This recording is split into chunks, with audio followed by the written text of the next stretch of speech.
আমি খাদিজার ভালোবাসাকে রিজিক হিসেবে পেয়েছি। সুবহানাল্লাহ। রাসূল সাল্লাল্লাহু আলাইহি ওয়াসাল্লাম এই শব্দটা ইউজ করেছেন, রিজিক, রুজিকতু হুব্বাহা।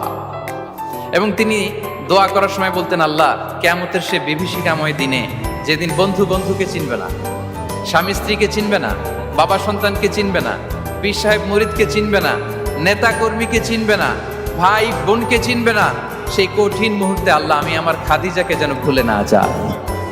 রুজিকতু হুব্বাহা। খাদিজার প্রতি ভালোবাসা আল্লাহ তাআলা আমার হৃদয়ে রিজিক হিসেবে দিয়েছে। তাহলে রিজিকের সর্বোত্তম স্তর হচ্ছে পুণ্যবান স্ত্রী, নেককার সন্তান।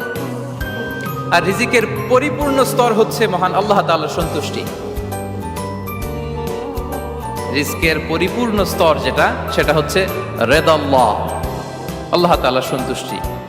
আমার আল্লাহ যদি আমার উপর সন্তুষ্ট হয়ে যায়, আমাদের আর কিছু লাগে? আর কিছু লাগবে? এটাই তো আমাদের এক্সপেকটেশন, এটাই তো আমাদের কামনা বাসনা, এটাই আমাদের ইচ্ছা যে আমার আল্লাহ আমার উপর সন্তুষ্ট হবে। এটা হচ্ছে পরিপূর্ণ স্তর রিজিকের। এটা যে পায় তার আর কিছু লাগে না।